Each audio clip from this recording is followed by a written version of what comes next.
Well, to be blunt, it's in a bit of a mess.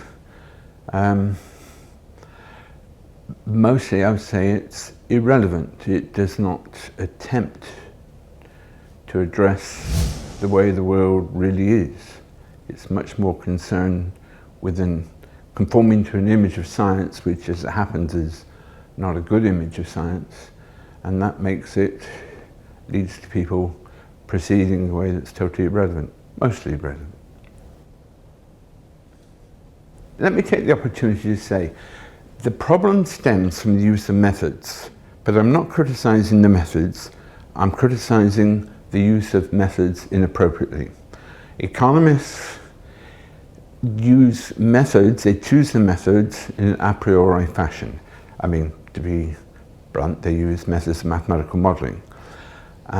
In any other discipline, they have problems, they look at the problems, they design methods to fit the task, the world, the context they're dealing with. Economists for the last 60 years have started from the assumption, this is the method, give me the problem. It's as if I said to you, I've got a task, will you come and help me bring your tools, without telling you what tools to take. I mean, first of all, you'd probably say get lost, but if I offered you a few £1,000,000, you'd say, well, what tools, what's the task, what do I need to bring? Economists don't ask that question. What is the nature of the task? For the last 60 years, they've had the same tool for all jobs, all applications, methods of mathematical modeling. And as it happens, these methods don't fit social reality very well. So it's the mismatch. It's first of all, the major problem is not to actually start from the nature of the context and say, what are the appropriate tools? And secondly, in taking a universal approach, the tool chosen actually isn't a very useful tool. Well, that's a long story, but the sort of methods mathematical economists use presuppose a closed system, a world in which correlations, event regularities occur, and these are guaranteed in conditions where economic agents, whatever they are conformed to being isolated atoms. They have the same independent, invariable effect, whatever the context. Social reality is just not like that. I mean, rather than being closed, it's open. Rather than agents being fixed, they're in process. And rather than being isolated, social reality is everywhere relational. I'd say they're not. Openness is not a good approximation to closure. Transformation is not a good approximation, or fixity is not a good approximation to transformation. And being independent, isolated is not a good approximation to relational. They're pretty much the opposite.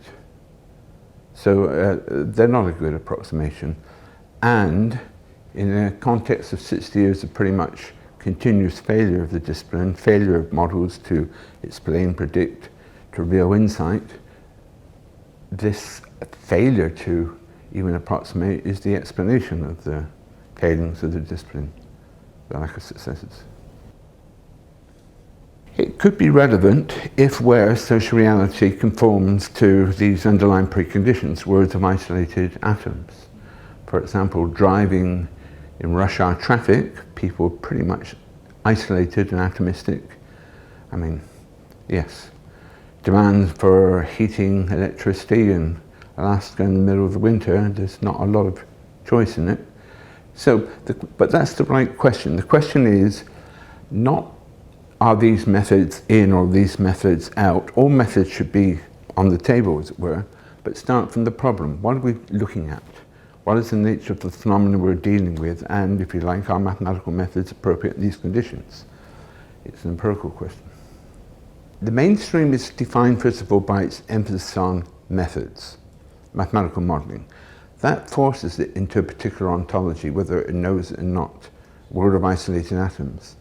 Then it considers those theories or formulations of theories that can be transformed into a world of isolated atoms.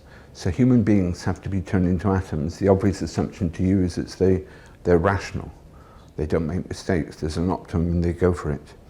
Heterodoxy is something else. It puts more emphasis on being realistic. I do think underpinning most of the different schools within heterodoxy are ontological claims that are either sometimes explicitly made or close to the surface, but another difference, even when heterodox economists use mathematical modeling, they're far more pluralistic about it. They're willing to engage with people who don't, they're willing to say it's one method amongst others.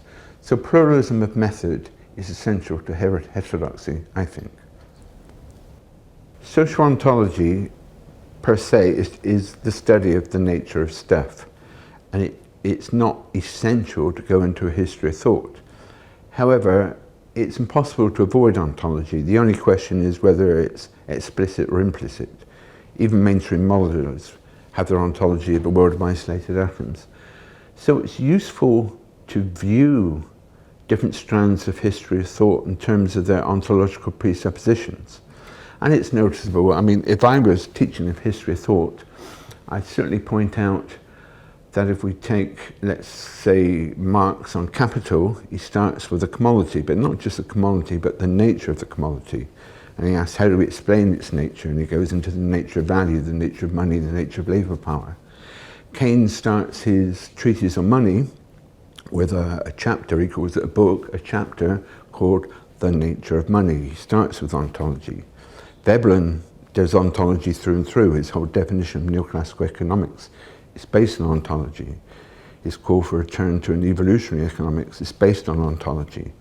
Hayek started out trying to justify equilibrium economics and went to his notion of spontaneous order. It's all ontology.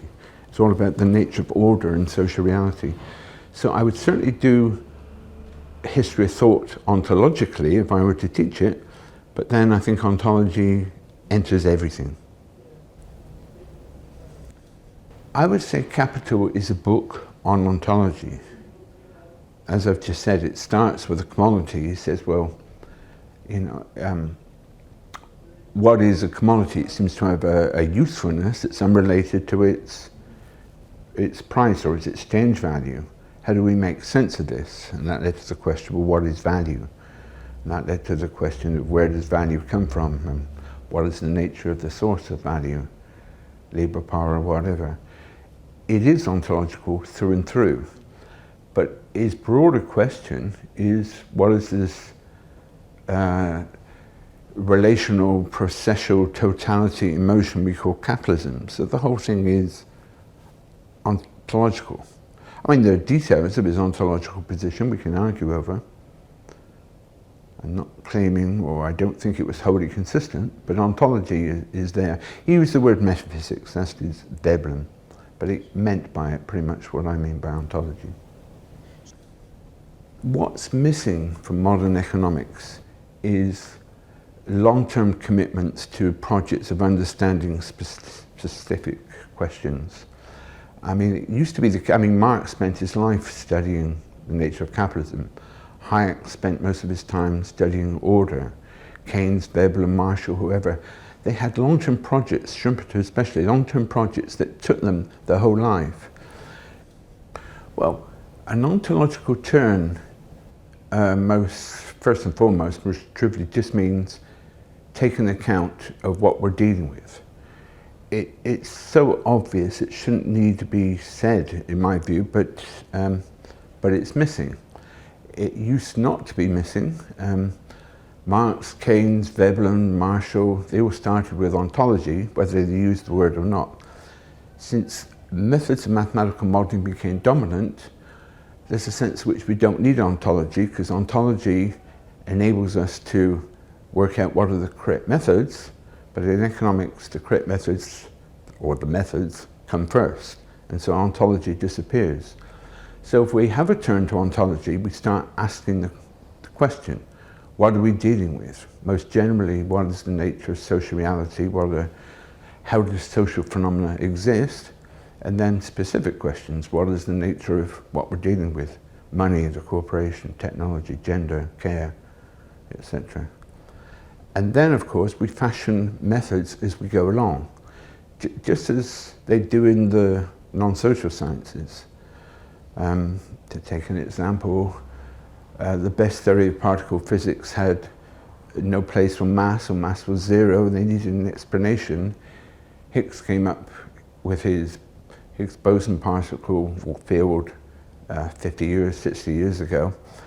And according to the nature of the theory, they need a method to assess it.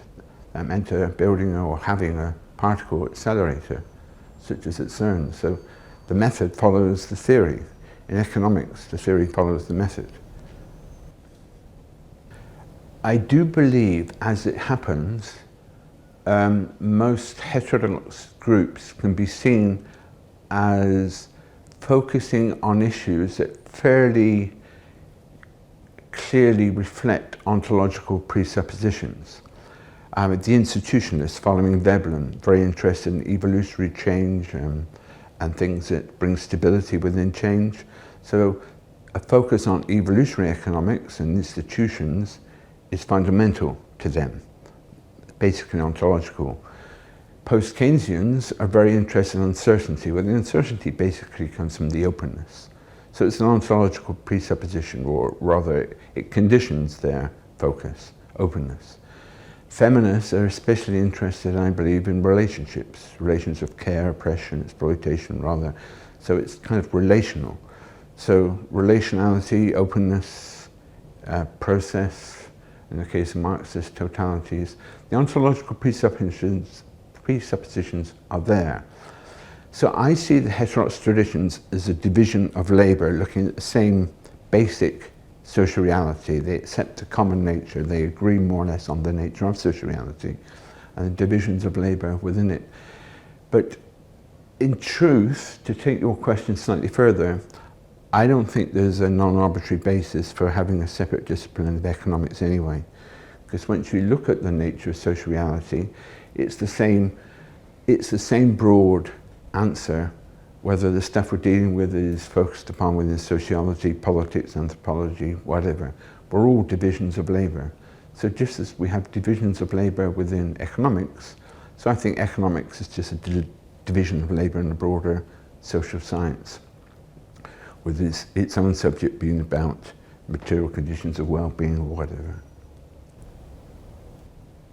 I did a first degree in mathematics. I got involved in student politics. I changed, I went to the LSE because I'd become interested in economics. But what I found was people teaching me ISLM curves, Robinson Crusoe, excuses to do mathematical modelling. Once I'd learnt the jargon, I looked at the exam paper and I realised I could answer the questions already. So I didn't really pay much attention to the course. Instead, a year later or whenever, I went to Cambridge and took up a PhD, more or less by accident. And in those days, that was, you didn't need much education in economics to do that, sadly. So I did a PhD, and within a year or so, they gave me a job. So I haven't really had economics teaching very much along the way.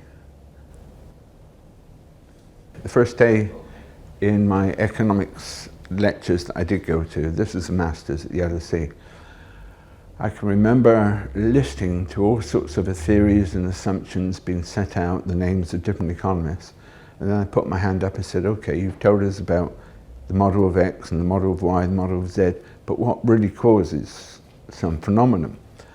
And the lecturer just looked stunned, as if to say, you know, how impolite can you be?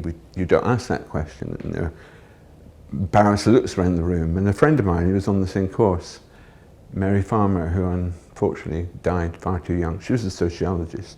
She said to me, economists don't care about the real world, they only look at models.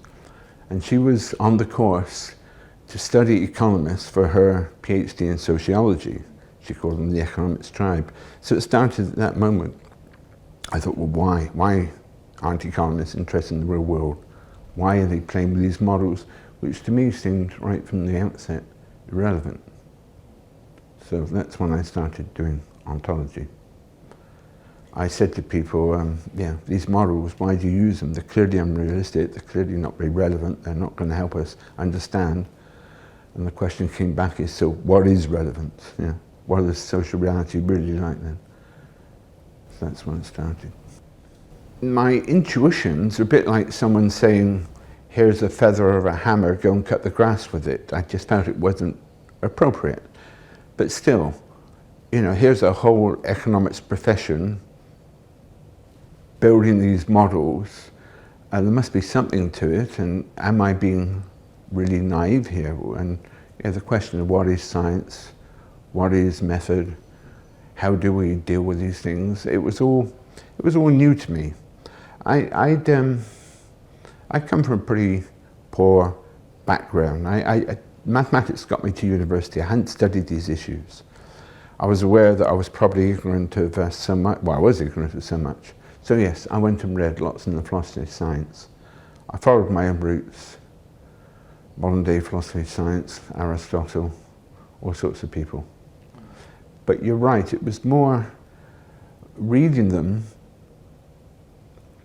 and picking out the bits that bore on the questions I had. I didn't read them for the sake of reading them. I read them because I had my own project and I wanted to find answers.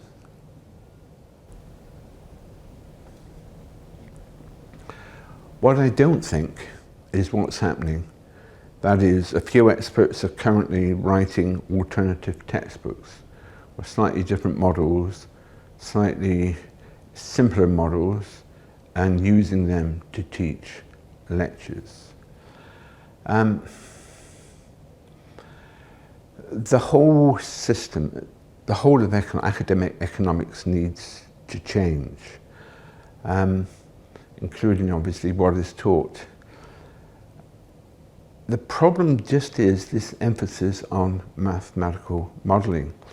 I don't, like many other heterodox economists, think it's political ideology. I think it's a methodological ideology. It's a form of blinkering. But I think once the blinkers are removed, everyone will be better placed to contribute to teaching. I guess we always must start from here. If it were to happen, or somewhere early on, the current mainstream approaches would probably become options, because that's all that the current group of academics can teach, but it would have to evolve, and evolve according to the way in which research evolves and our understanding of the world evolves. So it would become a project, a discipline in process that adapts to current understandings, topics considered most important, the skills of those present in any department, and student interests. Be driven by all these things. But one thing I think it's important to recognize is that ontology is not something mysterious. It's not something that only goes on in philosophy departments. In fact, it doesn't even happen there very much. We all do it. Walking down the street, you act differently according to whether the thing in front of you is a lamppost, a person, an elephant, or whatever. You just react differently. It's not about a turn to something that's mystical or for the experts. It's just making explicit what we do implicitly all the time. If you've got a problem in the house or in the garden or whatever, you choose tools appropriately. You don't just take the nearest tool or the tool you like best and go and try and use it for everything. We do ontology all the time. It's really just about being explicit, systematic, sustained in what's always there. But I think it would have radical, revolutionary consequences. It means, I think, that most of the contributions of modern economics are seen immediately to be irrelevant. The methods of mathematical modelling just are not a tool for much social analysis. So it's not a claim without consequence, but it's not such a revolutionary act to start taking notice of the nature of stuff we deal with. I think that's important. And I've already stressed it, but I'll stress it again because more chance you won't edit it out. This is not an anti-mathematics stand. It's not an anti-science stand. In fact, I think it's a pro-mathematics and a pro-science stand. It's an anti-mismatch stand. Mismatch. An anti-using the wrong tool for the wrong task. Or it's pro making sure that whatever your task, you've got the right tools for it. If it turns out to be maths, fine, but typically it won't be in the social realm.